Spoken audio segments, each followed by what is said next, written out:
오늘 아침에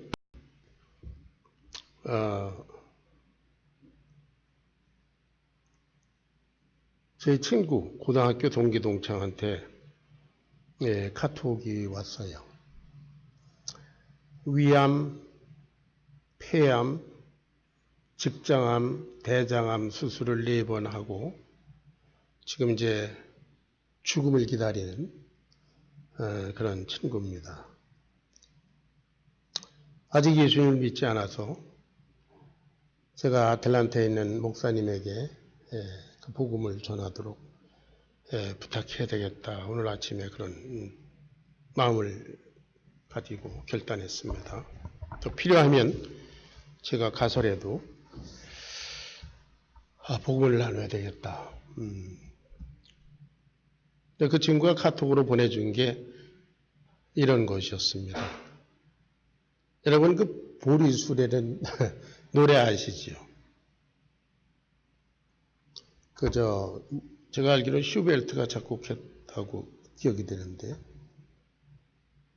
성문화 우물 곁에 서 있는 보리수 뭐 그런 거 있잖아요. Am Brunnen vor dem Tore, da steht ein Lindenbaum. Ich träumte in seinen Schatten, so manchen süßen Traum. 나는 스윗 드림을 꾼다. 뭐 이런. 갑자기 제가 그것을 암송이 되는 거예요. 그게 제 고등학교 2학년 때니까 1960년대입니다.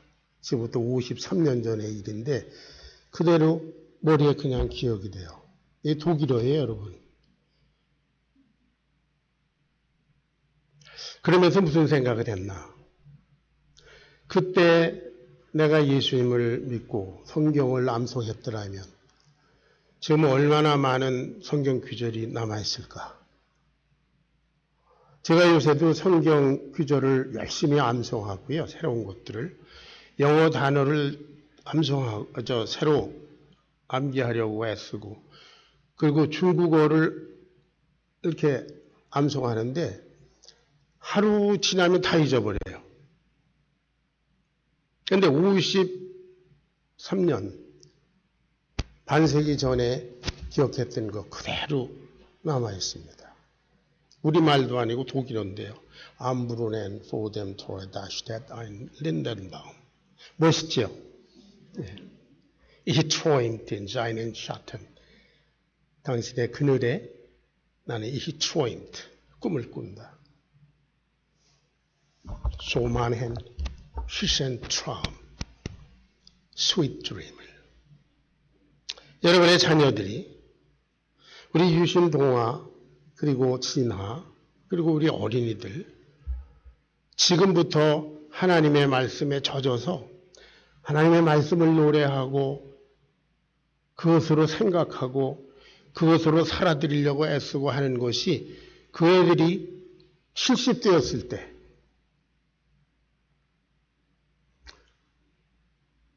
은우가 70대였을 때 얼마나 놀라운 은혜가 될 것인가. 그런 생각을 오늘 하면서 아침 시간을 보냈습니다. 한국에서나 미국에서나 어떤 예배에 참석해보면 그 교회가 크든 작든 간에 참으로 여러 종류의 사람들이 모여있다는 것을 느끼게 됩니다. 한 사람도 같은 사람이 없기 때문에. 진심으로 예배하는 사람이 있는가 하면 전혀 딴전을 피우고 있는 사람이 있고요. 반쯤 조는 사람이 있고 또 휴대폰을 만지작거리는 사람이 있습니다. 그런가 하면 뭔가 아주 심각한 얼굴을 하고 인생의 문제를 가지고 그리고 또는 병든 몸을 이끌고 와 있는 사람들도 있습니다. 참 다양합니다. 그리고 뭐 우리 교회뿐만 아니라 이게 설교단에서 이렇게 서서 보면은 이렇게 아이 컨택을 해보면 여러분들의 마음을 대충 이렇게 다 읽을 수 있습니다. 뭐 제가 잘못 읽는지도 모르겠어요. 그래서 어떤 때는 마음이 불편해서 저쪽 그 벽을 보기도 합니다. 눈을 감기도 하고요. 설교 원교를 들여다보기도 합니다. 어떤 때는 차마 여러분들을 이렇게 마주 눈을 맞추기가 어려울 때도 있습니다. 왜냐하면 이렇게 보면 이게 다 이렇게 읽혀지기 때문이에요.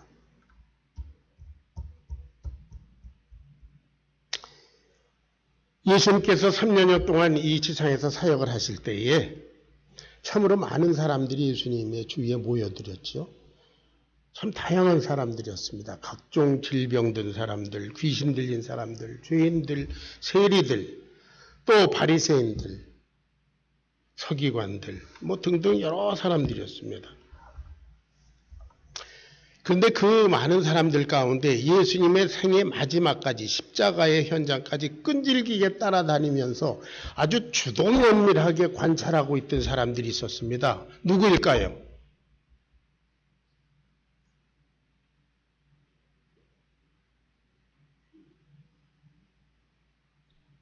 누구일까요?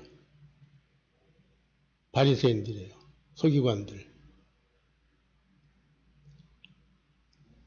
가장 주도면밀하게 예수님의 말씀 하나하나 그분의 행하시는 거 하나하나 쫓아다니면서 아주 끈질기게 십자가에 죽으실 때까지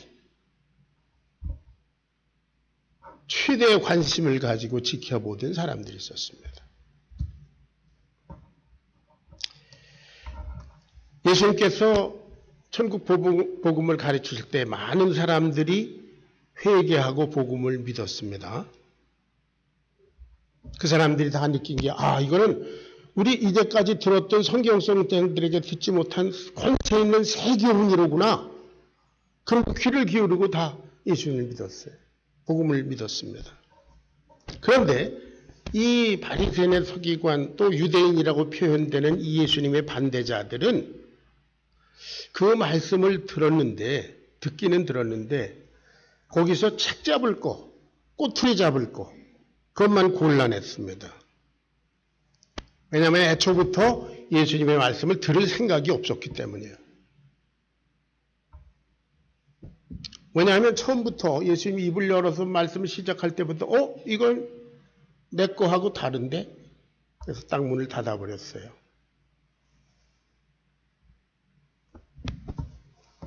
예수님께서 여러 가지 기적을 통해서 당신이 하나님의 아들심을 선포하셨습니다.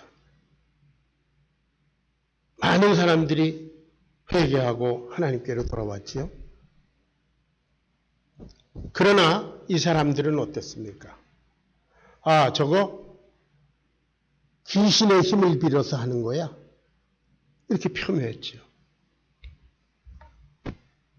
그걸 믿은 사람들은 하나님께서 보내신 자가 아니면 이런 놀라운 기적을 행하실 수가 없다. 이렇게 믿었는데 이 사람들은 귀신의 힘을 빌려서 바알세불을 내 능력으로 한다. 이렇게 매도했습니다. 어찌하든지 예수님을 죽일 궁리만 하는 마귀의 앞잡이들이에요. 오늘 본문에 보니까 예수님께서 오늘날 회당에 들어가셨습니다. 유대인의 회당입니다. 시나고그.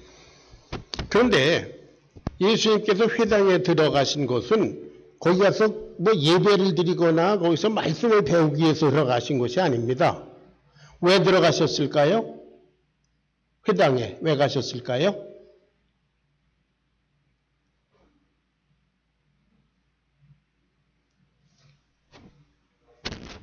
예? 예. 거기 사람들이 모여 있으니까 말씀을 가르쳐 주시러 가신 거예요. 옛날에 어떤 분이 말씀을 전하는데 예수님도 회당에 가서 예배 드리셨습니다. 이딴 소리를 해요? 안 그렇습니다. 사도 바울도 회당에 우선 갔어요. 왜 갔어요? 예배 드리러 간 게 아닙니다. 회당에 사람들이 모여 있으니까 거기 가서 복음을 전하러 간 거예요. 예수님께서 회당에서 말씀을 전하러 가셨는데 거기에 한편 손 마른 사람이 있는지라. 한편 손 마른 사람이 있는지라. 여러분, 이 한편손 마른 사람은 이 회당에 있는 군중 속에 숨어있던 사람입니다. 자기가 오른손, 누가복음 6장의 똑같은 기사에 보면 오른손이 슈리볼드 됐다, 이렇게 말랐다. 아마 풍으로 그렇게 됐는지 스트로크로 여하튼 오른손을 못 쓰는 사람입니다. 그러니까 그 자기의 약점을 감추고 그 사람들에게 드러내기 싫어서 군중 속에 숨어 있었는데 예수님은 그를 굳이 불러내셨습니다. 그래서 그를 이 본문에 보니까 주인공으로 세우셨습니다. 할렐루야! 주인공으로 만드셨어요. 이 사람은 자기의 약점을 감추면서 군중 속에 숨어 있고 어찌하든지 약점이 드러나지 않기 위해서 애썼을 텐데 하나님은 그를 주인공으로 세우셨습니다. 이 사람은 더 이상 엑스트라가 아니라 주인공입니다. 여러분, 오늘 이 예배에서 주인공이 되시기를 주의 이름으로 축원합니다. 여러분, 이 목사가 원맨쇼 하는데 여러분 공연 보러 온 분들이 아닙니다. 제가 이 단위에 높이 서 있는 것은 여러분들에게 잘 보이기 위해서, 그리고 여러분들에게 이렇게 효율적으로 말씀이 전해지기 위해서 제가 서 있는 것이지 제가 주인공이 아닙니다. 예배의 주인공은 예수님이시고 예수님께 예배드린 진짜 주인공은 여러분들이신 줄로 믿으시기를 주의 이름으로 축원합니다. 앞으로 이 강단도 좀 낮췄으면 좋겠어요. 예.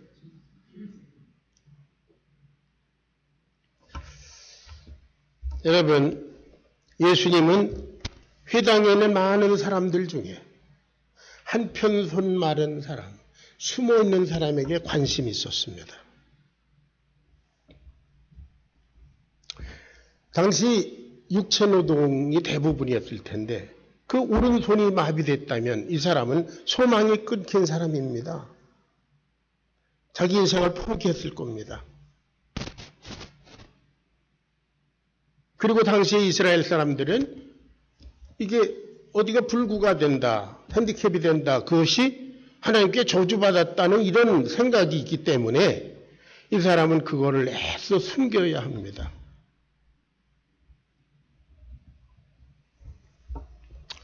예수님은 이렇게 숨어있는 사람까지 아십니다.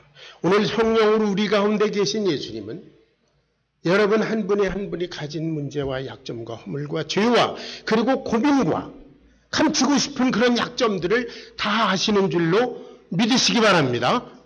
그래서 우리는 주님 앞에, 성령님 앞에 정직해야 합니다.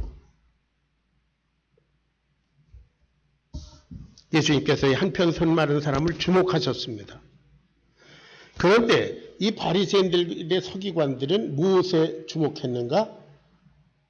그 한 영혼을 위해서 안타까워하시면서 그를 주목하시는 예수님이 안식일의 병을 고치나 안 고치나 보자, 고소 제목을 위해서 예수님을 주목하고 있습니다. 관심이 전혀 딴 데 있습니다.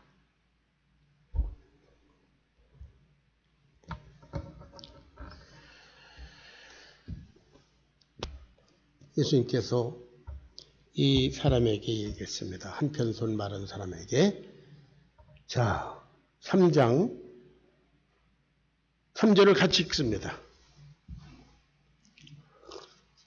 시작. 한가운데 일어서라 하시고, 그래서 한가운데 일어서라. 자기 숨기고 싶고 숨고 싶고 누가 알까 두려운 사람을 한가운데 일어서라. 이것이 웬 말입니까? 여러 사람 앞에 내가 일어서야 한다니요. 나를 드러내야 한다니요. 그러나 예수님께서는 그에게 이미 어떻게 하실 것을 아시고 그를 회복할 것을 작정하시고 당당하게 일어서라. 네 자신의 모습을 드러내라. 말씀하십니다. 여러분, 아담과 하와는 선악과를 따먹은 죄를 저지른 후에 어떻게 했어요? 나무숲 속에 가서 숨었습니다. 자기 죄 때문에 나무숲 속으로 가서 숨었습니다. 이게 죄인의 속성입니다. 그 죄라고 하는 약점을 감추고 싶었습니다. 하나님께서 내가 어디 있느냐? 좀 나와라. 내 앞으로 나와라. 부르시지 않습니까? 전에도 말씀드렸지만 많은 사람들이 현대 큰 교회 다니기를 선호합니다. 거기에 가면 뭐 어린이들, 뭐 청소년들 많고 이렇게 해서 그 조직과 이런 게 잘 돼 있어서 애들 교육에 좋다. 말은 그렇게 하지만 사실은 그 군중 속에 숨어 있고 싶은 의도가 있다고 저는 생각해요. 큰 교회 가 있으면 자기 신분이 전혀 드러나지 않습니다. 우리 교회 같이 이렇게 조그만 교회에 있으면요. 이게 뭐 다 알잖아요, 이렇게. 예. 정문필 목사님 오늘 양복 다른 걸 입고 오셨네요. 예. 한혜정 집사님 까만 옷을 오늘 처음 본 것 같은데요. 양지선 자매님 오늘 참 아름답습니다. 많이 보이잖아요, 이렇게.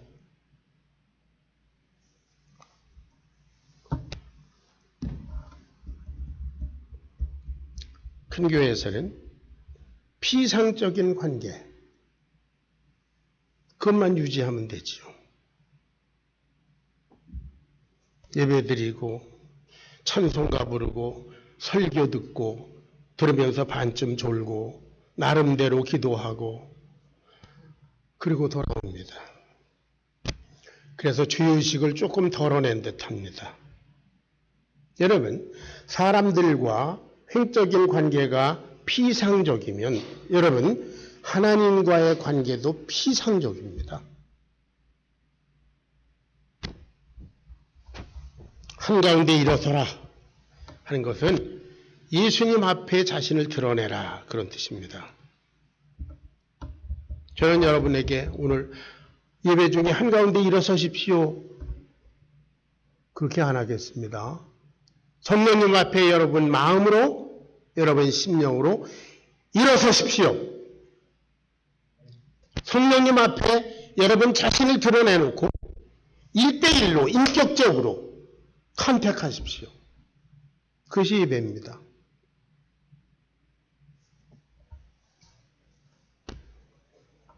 예수님은 여러분을 아시고 여러분에게 이미 어떻게 하실 것을 작정하고 계획하고 계신 분인 줄로 믿으시기 바랍니다.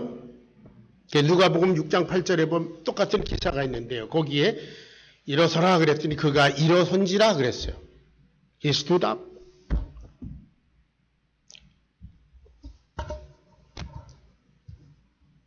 예수님께서 주위에 있는 그 바리새인들, 그 마귀의 쫄병들에게 그들의 심정을 아시기 때문에 예수님께서 이 사람을 세워놓고 말씀하셨습니다.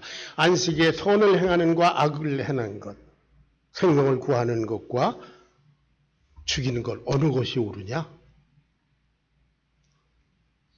그런데 이 사람들이 잠잠했다 그랬어요. 여러분 이 대답이 그렇게 어렵습니까?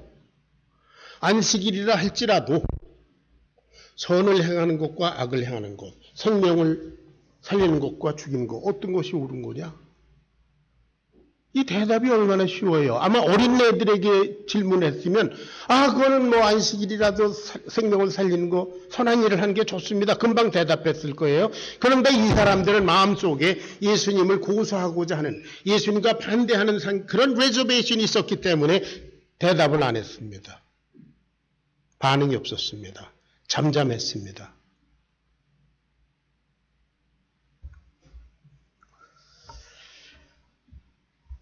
이것이 이들의 문제입니다.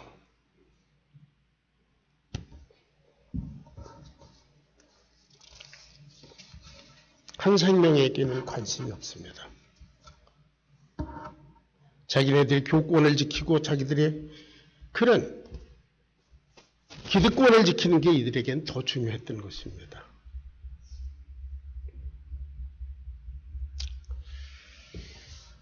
안식일을 거룩하게 지키라. 하나님께서 그렇게 십계명에서 말씀하셨고 그리고 율법에서 여러 가지 얘기를 해주셨습니다. 안식에 이런 걸 하지 말고 저런 게 하지 말고 뭐 이사야서 보면 사고 팔고 그런 거 하지 말고 등등 여러 가지 말씀을 해주셨어요. 그러나 안식일을 거룩하게 지키는 것은 그야말로 하나님과 사랑의 관계에 있으면 어떻게 거룩하게 지키는지를 자연히 알게 됩니다. 안 그렇습니까? 하나님을 사랑하면 내가 안식일을 어떻게 거룩하게 지켜야 할지 그거 압니다. 예를 들어 드릴게요. 여러분들 부부간의 애니버서리 그 결혼 기념일을 서로 축하한다고 합시다. 자, 여보, 오늘 우리 결혼 기념일은 정말로 미닝풀하게 뜻깊게 한번 보내십시다. 그러면 이거는 하지 말고 이런 건 하고 이런 말은 하지 말고 이런 말을 하고 이런 선물을 하지 말고 이런 선물을 하고 do's and don'ts 그런 리스트가 필요합니까? 여러분이 사랑하는 부부 관계라면 뜻있게 보내는 게 어떤 건지 서로 잘 알지요. 꼭 무슨 리스트를 작성해 놓고 그걸 조문대로 지켜. 여러분 율법적이라고 하는 것이 이미 사랑의 관계가 깨진 것입니다.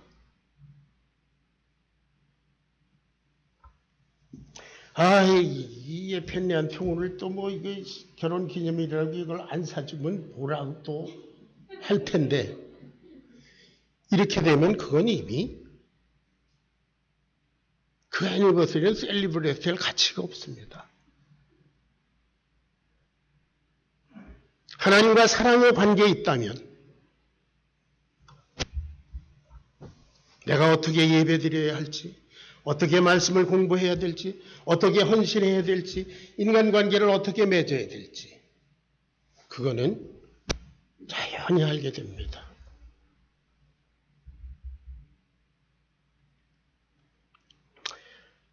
자, 한가운데 일어섰습니다. 이게 또 웬 말입니까? 예수님께서 또 구체적으로 말씀하셨습니다. 내 손을 내밀어라.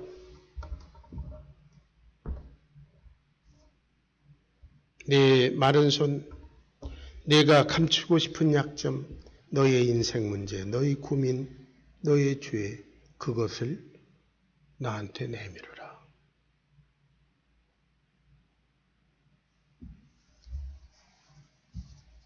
사람들한테 내밀어라가 아니에요, 사실은. 너 나한테 내밀어라.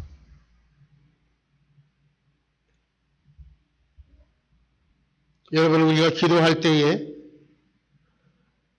나의 문제와 나의 죄와 나의 허물을 먼저 주님께 고백합니까? 아니면 내가 소원하는 것들을 먼저 고백합니까?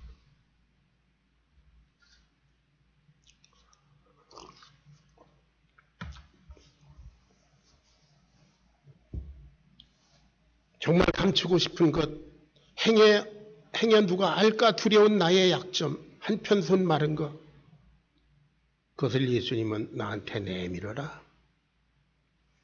왜냐하면 인간의 속성은, 죄인의 속성은 그런 것들을 감추고자 했기 때문입니다. 아담과 하와에서 내려온 그 죄성 때문입니다.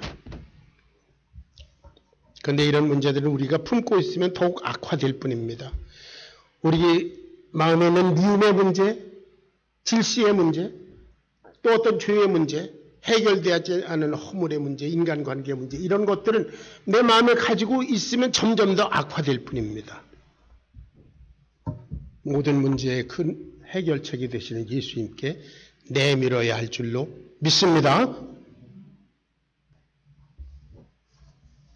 그 손을 내밀매 회복되었더라. 그가 내밀매 그 손이 회복되었더라. 할렐루야! 예수님께서 네 손을 내밀라 그럴 때 괜히 내밀라고 하셨겠어요? 이미 어떻게 하실 것을 아시고 말씀하셨습니다. 이 바리새인들은 이런 놀라운 생명의 역사, 이런 현장에서도 거기에 대한 아무런 감동이 없습니다. 도리어 평소에 원수처럼 지내던 헤롯 왕과 함께 어떻게 예수를 죽일까? 생명의 역사를 보면서 죽이는 생각을 하는 이런 말도 안 되는 바리새인의 속성. 이것이 교인의 속성입니다.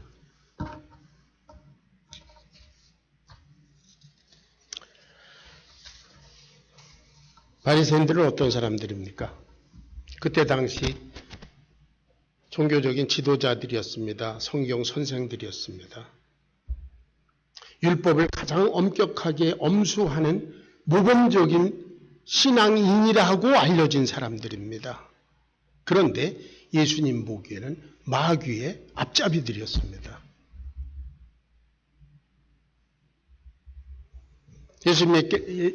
예수님께서 마태복음 23장에 이 바리새인들의 문제를 아주 조목조목 지적하신 것이 나옵니다. 여러분 집에 가셔서 마태복음 23장을 한번 뚫어올리 다시 한번 읽어보세요.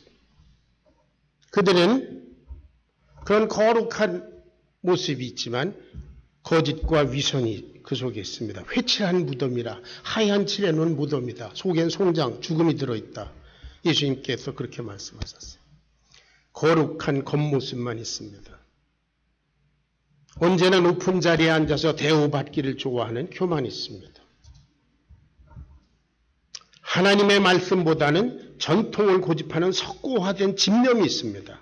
하나님의 말씀은 세컨, 둘째로 던져놨습니다. 예수님에게 전혀 배울 뜻이 없습니다. 예수님은 나하고, 이 예수라는 자는 나하고 다르니까 난 안 배우겠다. 예수님의 말씀에 언제나 귀를 막고 있습니다. 티처블 하지 않습니다. 결국은 어떻습니까? 하나님의 영광을 위한다고 하면서 하나님의 아들을 죽이지 않았습니까?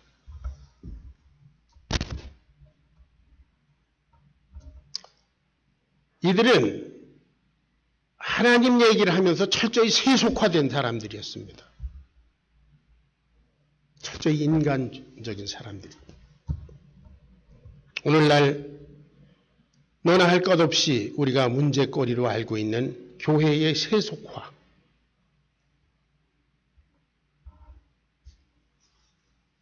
교회가 재산처럼 세습이 되고 교회의 직분이 계급처럼 되어버리는. 여러분, 목사의 권위라는 것이 무엇입니까?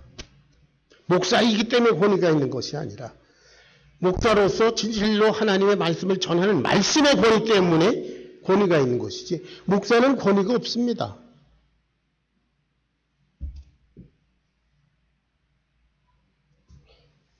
제가 주님으로 모신 예수님은 섬기는 종이라고 하셨습니다.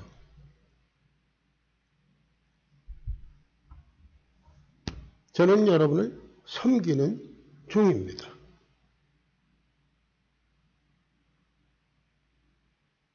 여러분, 제 속에 있는 하나님의 말씀, 제가 전하는 말씀에 권위를 두시기를 주의 이름으로 부탁합니다. 목사 자신은 그저 여러분들에게 이거를 간교히 전해주는 도구에 불과합니다. 침례 요한이 도대체 너는 누구냐? 사람들이 물었을 때 나는 광야에서 외치는 자의 손길일 뿐이다. 나는 손이다. 나는 방법이다. 나는 도구다. 세상 죄를 지고 가는 하나님의 어린 양을 봐라.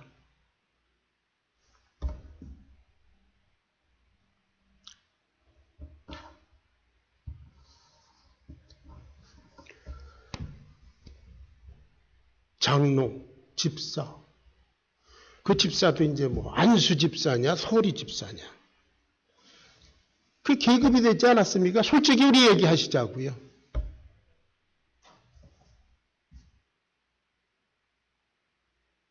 장로님, 목사님, 장로님, 목사님 안녕하세요. 안수 집사는 조금 덜 쓰고요. 안수 집사님 안녕하세요. 서리 집사는 잘 있지요? 우리 솔직히 얘기해요. 여러분, 그건 계급이 아닙니다. 여러분, 장로, 안수 집사, 서리 집사 직분이 없으면 신앙생활 못합니까? 교회를 섬기지 못합니까? 그게 왜 필요한데요?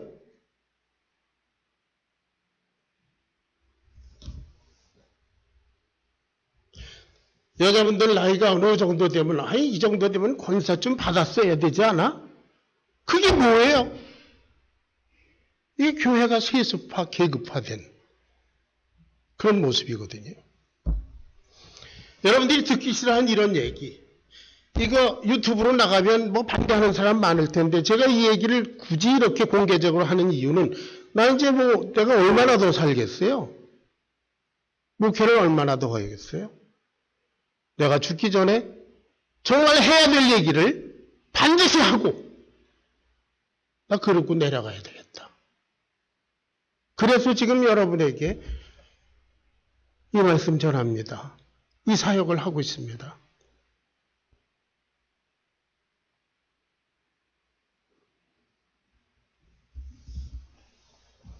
바리새인은 이 장면에만 있는 것이 아니라 오늘날 이 시대 교회 속에 있습니다. 우리의 심령의 한 부분에 바리새적인 요소가 있는지도 모릅니다.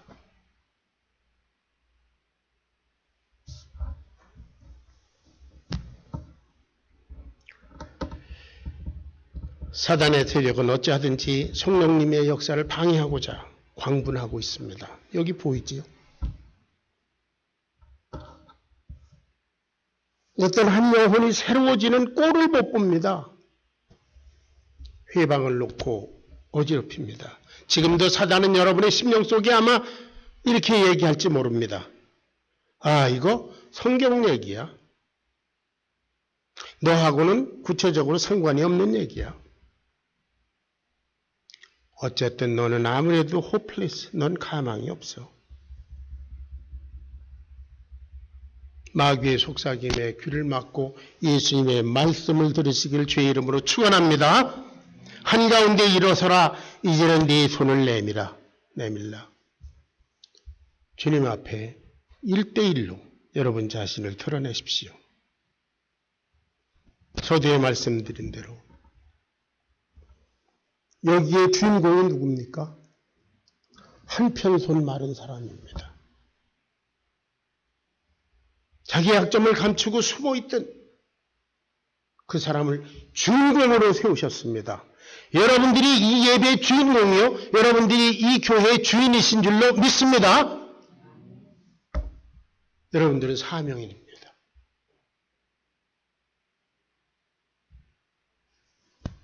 여러분들이야말로 우리 교회에 여러분 한 분 한 분이 메인 캐릭터의 주인공이십니다.